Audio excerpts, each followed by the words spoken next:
Nuestro programa, querida Marcelita. Sí, querido. Nos vamos a abrir la agenda periodística como lo hacemos cada mañana. Ya pasaron 4 minutos de las 8 y es momento de comenzar con nuestra primera entrevista. Vamos a arrancar con un tema fuerte y muy sensible. Para muchos de nosotros, la causa del Ara San Juan es un tema significativo. Máxime teniendo en cuenta que hace poco tiempo tuvimos la posibilidad de hablar con la abogada Carreras, donde nos daba cuenta de la posibilidad de poder ser partícipes y testigos geográficamente de lo que es el avance del proceso judicial.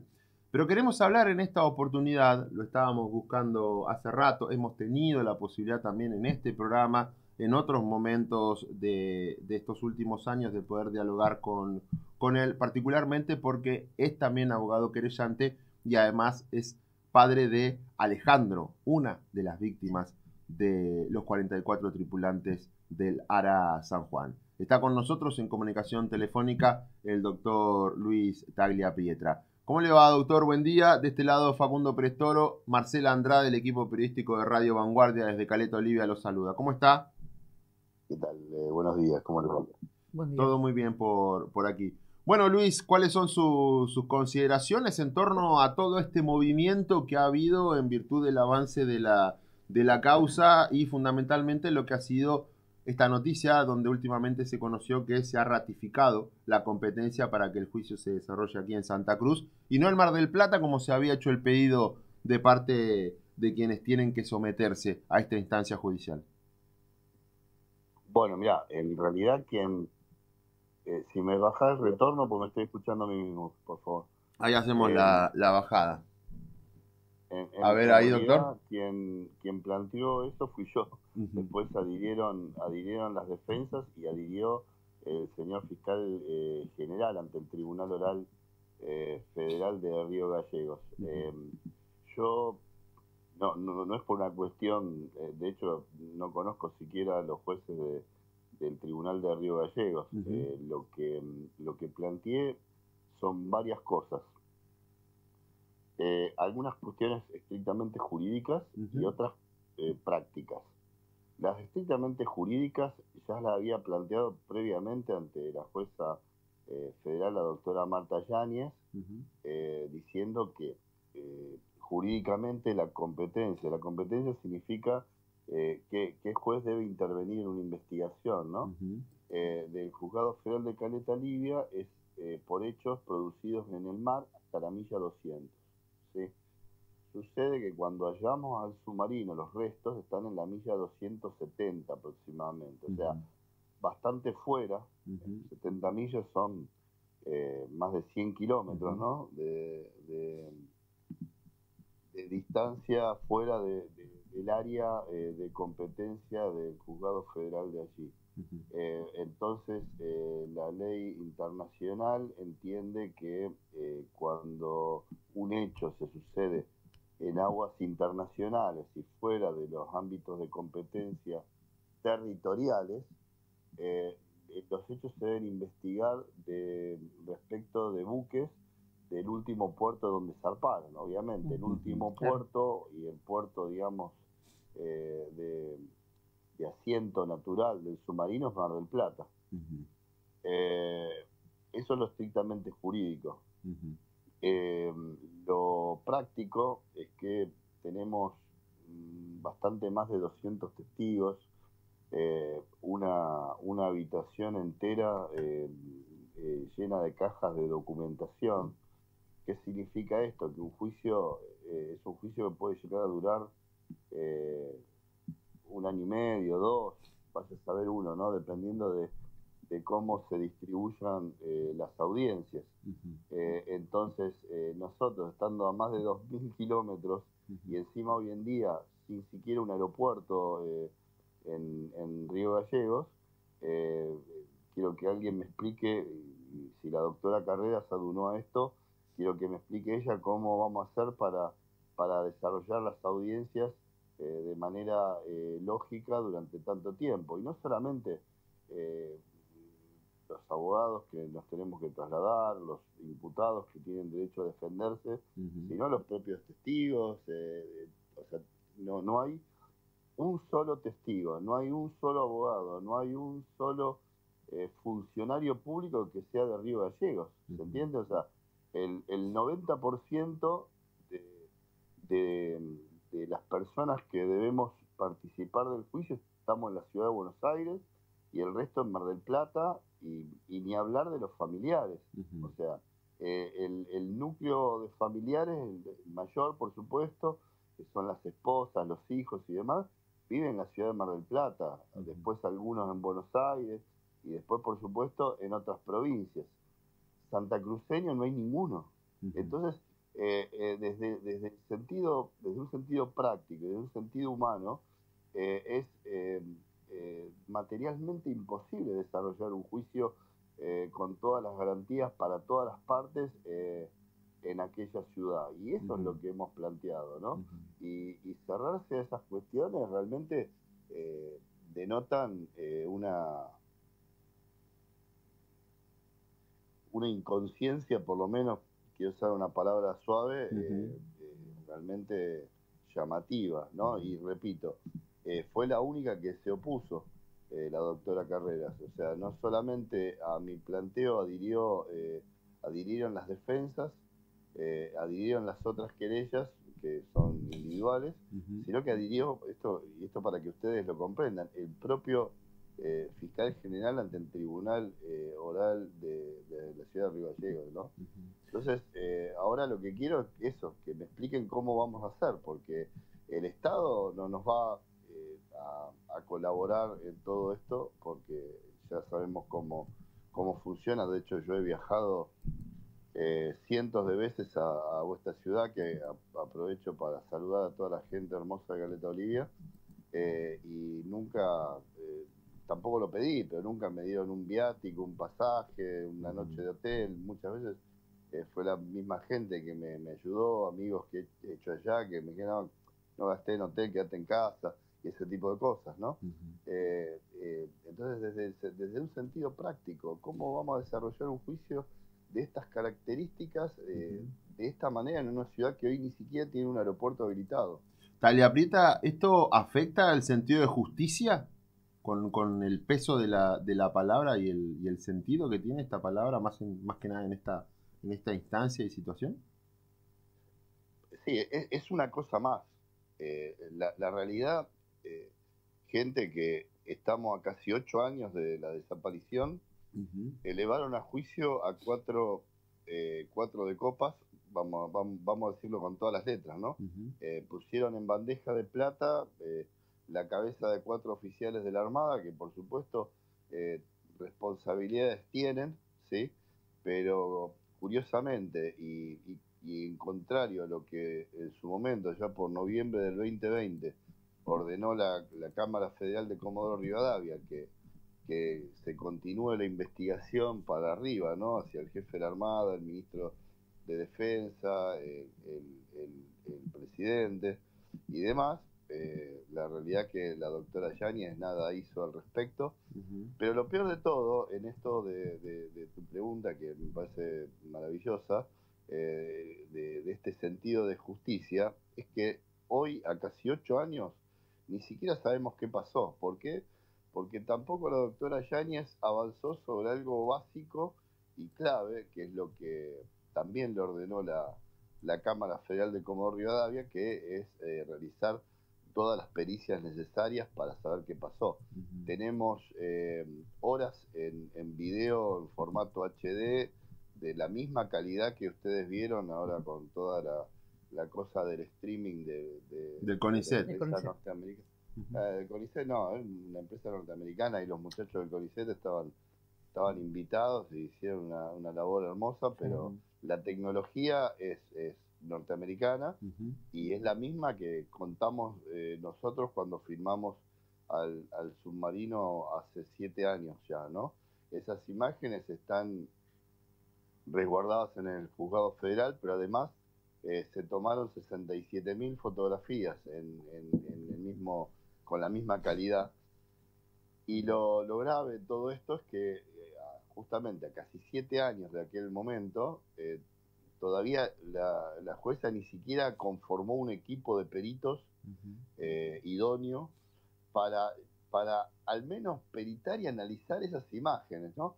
Y cuando yo digo peritarlas, no en cuanto a la calidad y demás, que es lo que también pidió la colega en su momento, sino justamente que analicen esas imágenes justamente como hacían la gente del CONICET, que analizaban lo que estaban viendo y lo describían y de alguna manera podían dar explicaciones. Y de igual manera, como hicieron ellos, eventualmente regresar para extraer ciertas piezas, ciertos elementos.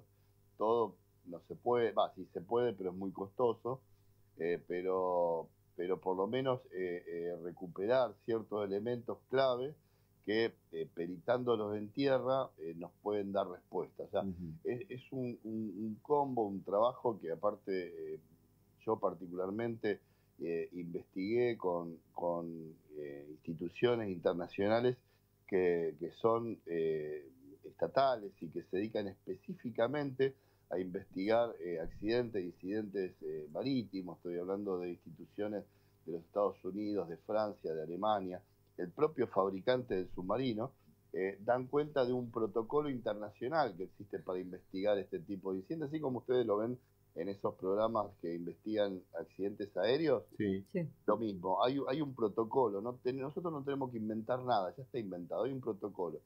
Y que la jueza no haya cumplido con ese protocolo, que lo que hace es va a intentar por lo menos darnos la respuesta de qué pasó.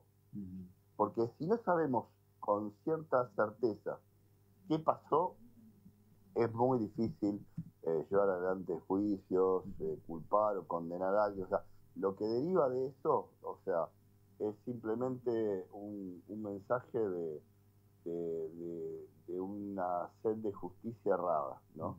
Porque realmente los responsables, que los hay, y son mucho más que estos 4, tienen que responder por lo que realmente pasó, por lo que hicieron y por lo que no hicieron, ¿no? Porque acá los delitos son tanto de acción como de omisión, ¿no?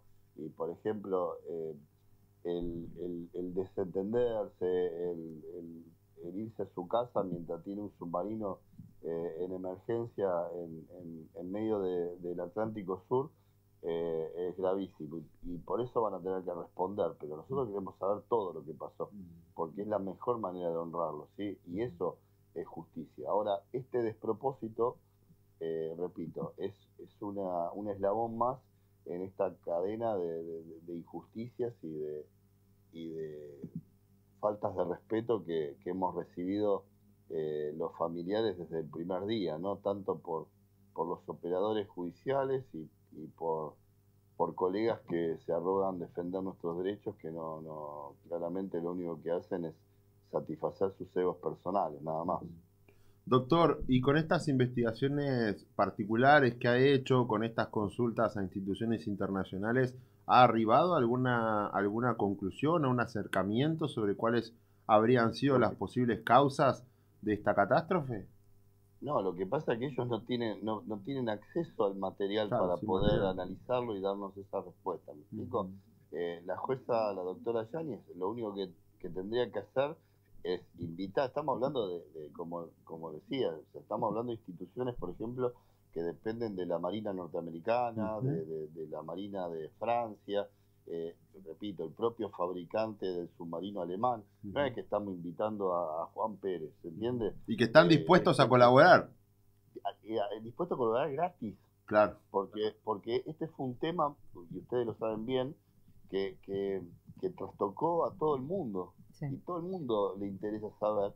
Y algunos tienen un interés más particular que otros.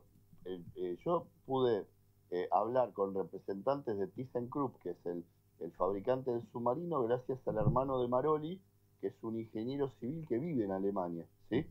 Entonces pude llegar a hablar con ellos, y ellos, yo no lo sabía porque son comunicaciones que mantienen con cierto nivel de resguardo, por así decirlo. Fueron los primeros que se ofrecieron a colaborar gratis y a brindarnos todos los elementos que estén a su alcance para colaborar con la investigación, porque a ellos les interesa saber qué pasó, más allá de que sea un submarino viejo.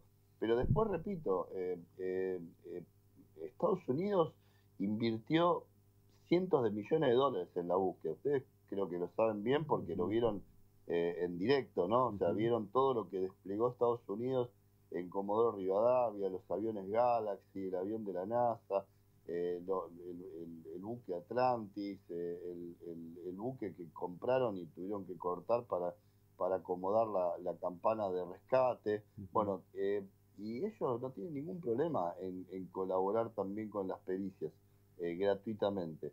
Lo que pasa que acá, como hay una investigación judicial, tienen que ser invitados formalmente, primero por la jueza y después a través de Cancillería por el Estado argentino. Curiosamente, yo pude hablar con los dos cancilleres previos, no tanto Diego Guelar, que era el gobierno de Mauricio Macri, y con Cafiero en el momento que estuvo en el gobierno de Fernández. De Fernández, ¿no? Y ellos nunca recibieron nada de parte de la jueza para invitar a esta gente, solamente consultas. Pero la jueza mandaba a la Cancillería consulta y decía, bueno, consulte a Estados Unidos si quiere colaborar. Estados Unidos contestaba, sí, quiero colaborar. Y ahí quedaba todo, ¿me entiendes? Entonces, esto es gravísimo, porque yo lo veo como un acuerdo entre macristas y kirchneristas para que esto no avance. Y me pregunto por qué. Porque, por ejemplo, cuando yo le inicio juicio político a la doctora Yáñez por todas estas irregularidades y por muchas otras más, ustedes saben que Yáñez fue nombrada o propuesta por el ex senador Tito Fernández de opinión de Kirchner, ¿verdad? Allá por el 2007, sostenida por el gobierno kirchnerista. Con lo cual yo tenía la ilusión de que tuviera un particular interés para ir contra Macri. Ahora resulta que cuando yo le inicio juicio político por todas estas irregularidades, ¿quién me bloquea el juicio político y quién la protege con uñas y dientes? El diputado Pablo Tonelli. El diputado Pablo Tonelli es un diputado radical íntimo de Mauricio Macri. Entonces, la realidad es que yo no entiendo nada. Digo, estamos hablando no solamente de cuestiones jurídicas, sino cuestiones políticas. Ustedes saben perfectamente que la política en las causas judiciales mete la cola para un lado o para el otro, ¿no? Según los vientos que soplan. Bueno, acá de manera mancomunada la han protegido todo este tiempo y han logrado que la causa esté totalmente empantanada, pero totalmente, ¿eh? O sea, no estamos hablando, repito, de estos 4 que ahora van a ir a juicio. Estamos hablando de saber la verdad, y la verdad no la sabemos. O sea, todavía estamos con la hipótesis del Ministerio de Defensa de Aguad, en donde por ciertas, una sumatoria de malas maniobras y algunas cuestiones vinculadas al mantenimiento, básicamente el submarino explotó y bueno, y no pudieron hacer nada. Esa es la hipótesis que tenemos. Y donde se sostiene, y bueno, en 2 o 3 cosas que incluso son dudosas. Entonces, esto es sumamente grave y es lo que a mí más me preocupa de todo. Doctor, si los altos mandos de las Fuerzas Armadas son, como usted dice, 4 de copas, ¿quiénes son los responsables o qué jerarquía tienen los responsables de este caso?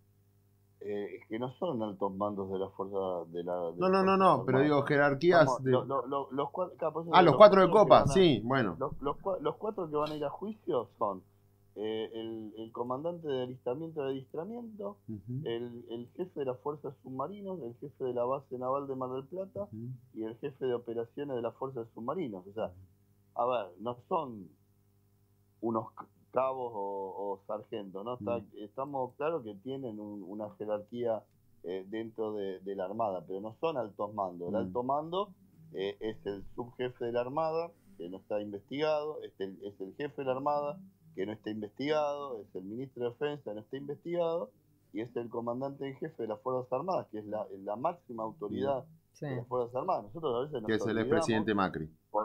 Claro, a veces nos olvidamos porque queremos olvidarnos de las épocas de la dictadura militar, ¿no?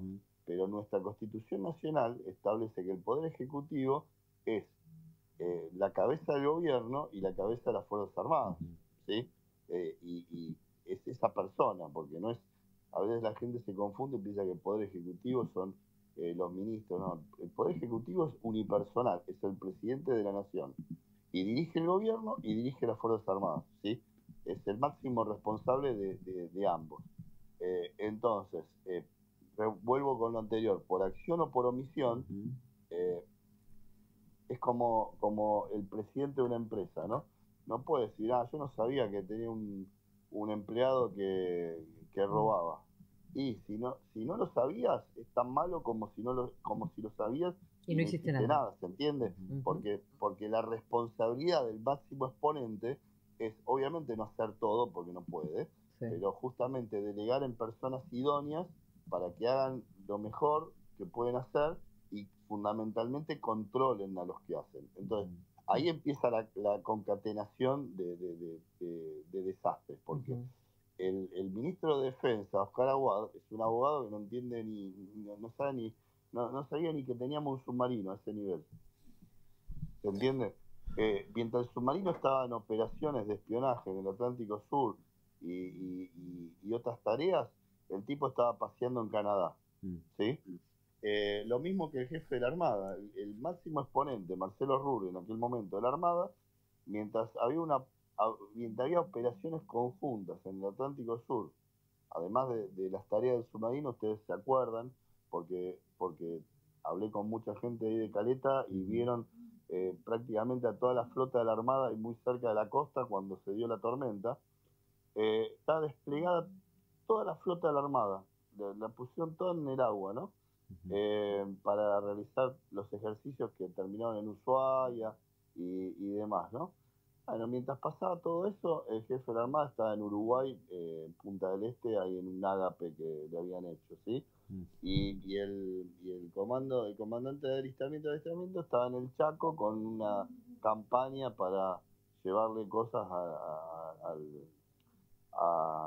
¿cómo se llama? A la gente necesitada del Chaco, ¿se entiende? Estos son todas una sucesión de negligencias para empezar que son gravísimas y nadie va a dar cuenta por ello, por lo menos hasta este momento, ¿no? Porque a la doctora Yani se ve que entiende que hicieron todo bien. Entonces, ¿sí? Este proceso, doctor, que se quiere hacer... Y después para abajo hay otros que quedaron afuera. ¿Me explico? Sí. Que no viene al caso aburrirlos con tanta cosa, porque como le dije, hay una habitación entera de documentación que da cuenta de todo lo que se hizo mal. Y después, y eso estamos hablando de lo que fue la foto del momento en que se sucedieron los hechos con el ARA San Juan. Pero también hay muchas responsabilidades para atrás. ¿Por qué? Porque respecto de las condiciones de navegabilidad del submarino, bueno, pasaron muchísimas cosas, ¿no? Desde hechos previos, cuando el astillero le entrega formalmente el submarino a la Armada, en donde en una prueba de inmersión se reventó una tubería de agua y casi no zafan allá por el 2015, y la repararon como quisieron y nunca le volvieron a hacer una prueba hidráulica para ver si esa tubería iba a aguantar, por eso no podía, le habían prohibido sumergirse a más de 60 metros o 100. Después viene el fabricante del detector de gases, que declaró públicamente en la comisión bicameral, pero también ante la jueza Yáñez, y dice, pero el equipo de detección de gases que compró el Estado cuando hizo la reparación de media vida no es apta para que se moje. Si ese equipo, si se moja, deja de funcionar o funciona mal. Entonces, ¿a quién se le ocurre instalar en cualquier buque un equipo que detecte gases que se puede malograr cuando entra en contacto con el agua? Es una abominación directamente. Y bueno, entonces hay muchas responsabilidades que vienen desde el gobierno de Macri hasta el gobierno de Cristina Kirchner, y hasta, si querés, de Néstor, con Nilda Garrea, hay un montón de responsabilidades. Pero ¿qué pasa? Hay que ver en dónde se corta esa cadena de responsabilidades. ¿Por qué? Porque, vamos a hacer un ejemplo, si caemos en la teoría conspiranoica, que lo hundieron los ingleses, todo esto que te estoy contando cae en saco roto, porque si lo hundieron los ingleses, todas estas circunstancias no tuvieron nada que ver con el hundimiento en sí, ¿se entiende? Entonces, ¿por qué la clave es saber qué es lo que pasó? Justamente porque nos va a dar la respuesta de quiénes son responsables y fundamentalmente de qué. Entonces, todo este procedimiento y lo que inició nuestra charla sobre si se hace o no el juicio en Santa Cruz, si corresponde o no, es una gran cortina de humo para un caso que además es mucho más profundo y tiene muchos más responsables que estos 4 que van a ir al estrado. Claro, porque, a ver, yo fundamentalmente trabajo de abogado defensor, ¿sí? Entonces, yo pienso de esa manera, ¿no? Y la realidad es que si yo estuviera defendiendo cualquiera de estos, diría, sí, esto mismo que te acabo de decir, sí, sí, está bien, es cierto, yo mientras su marido estaba en emergencia me fui a dormir a mi casa, sí, es cierto, pero la verdad, no sabemos si se hundió por eso. Entonces, si no sabemos si se hundió por eso, ¿de qué me van a condenar? ¿Se entiende? Pero estamos hablando de un sentido puramente práctico en cómo puede llegar a desarrollarse este juicio. Pero este tendría que ser el juicio 1, porque repito, el juicio 2 tendría que involucrar a absolutamente todos los responsables, pero repito, cuando se hagan las pericias y sepamos con la mayor exactitud posible qué es lo que ocurrió. Repito, gente, quiero que lo entiendan porque poca gente lo entiende. No sabemos qué pasó todavía. Es todo hipótesis. ¿Se entiende? Es como, para hacerles más claro, es como si, Dios quiera que no, pero mañana encontramos un auto volcado al costado de la ruta. Allá en esa ruta que une Comodoro con Caleta Olivia. Justo ahí pasando un auto volcado ahí al costado. Lamentablemente quien manejaba murió, entonces no nos puede decir qué pasó. Entonces vamos, miramos y seguramente hizo una mala maniobra y volcó y se mató. Y vamos, no sé, a juicio por eso. ¿A usted les parece lógico? No. Lo primero que hace, ¿qué hace lo primero que hace la justicia? ¿Qué es lo primero que hace? Dice, bueno, a ver, vamos a hacerle la pericia al auto, a ver si falló el tren delantero, si hubo una frenada, a ver si hay un segundo, un tercer vehículo involucrado, veamos cómo estaba el clima. ¿Se entiende? Se hace un trabajo pericial para determinar, por lo menos con la mayor exactitud posible, qué es lo que pasó. Se le reventó una goma, por eso perdió el control. Bueno, listo. ¿Se entiende? Esto es el ABC de cualquier investigación judicial, es por donde siempre se empieza, ¿sí? Y ese año que nos llevó a encontrar el submarino, bueno, era lógico que la jueza buscara pruebas indirectas, que consultara con el Ministerio de Defensa, que consultara con la Armada, que se hiciera de documentación de cómo estaba el submarino y demás. Ahora, en cuanto lo encontramos, lo filmamos por horas, le sacamos 67.000 fotos, lo primero que tiene que hacer con ese material es convocar un equipo experto para decir, díganme, a ver, con esto, ¿les alcanza para darme una explicación de qué pasó? Ahí los expertos van a decir sí o no. Capaz que dicen sí, mira, con esto que veo, pasó esto. Ok, ya es una palabra que tiene un peso propio porque son expertos, ingenieros navales, expertos en submarinos y demás, ¿entiendes? Ahora pueden decir, no me alcanza, tendríamos que volver y recuperar estas piezas para así las revisamos en tierra y vemos qué les pasó y demás. Bueno, no importa, es un trabajo que es de expertos. Yo no, si bien investigué, hablé y demás, no quiero ponerme en el lugar de experto, pero seguramente tenemos que hacer un trabajo de este tipo. De hecho, yo presenté un escrito a la jueza de más de 40 páginas transcribiendo los protocolos internacionales para investigar esto que yo les explicaba hoy más temprano. Entonces, generalmente se siguen y repito, y tenemos la ayuda gratuita, solamente tenemos que invitarlos. Entonces, ¿por qué no lo hacen? Esa es la pregunta del millón. Y después vienen con pavadas como esto de pedir que el CONICET vaya a donde está el submarino. Primero, el CONICET no fue a ningún lado, es una empresa privada norteamericana que por un sorteo que ganaron los chicos del CONICET los invitaron a participar adentro del buque, como nos pasó a nosotros cuando buscábamos al ARA San Juan. ¿Okay? Hermoso el trabajo, pero ellos no tienen potestad para ir a ningún lado. Claro. Y además, o sea, quiero que entiendan el nivel de ridiculez del pedido. ¿Qué quieren? ¿Volver a ver lo que ya vimos? O sea, a modo perverso para que todo el mundo vea los restos del submarino, la chaqueta del capitán Vergallo que está ahí en el fondo del mar y demás. O sea, para que se haga una idea, o sea, se vio hasta el detalle de los botones de la chaqueta esa. Por eso supimos que era la del capitán Vergallo, ¿se entiende? Entonces, ¿qué les agarra? El morbo, que quieren que todo el mundo vea eso por internet, como veían a la berenjena subacuática. Es una locura total, ¿se entiende?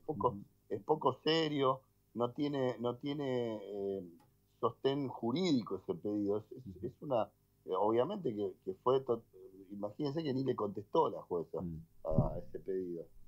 Para no decir, ¿usted es abogada o es, no sé, una chusma del barrio?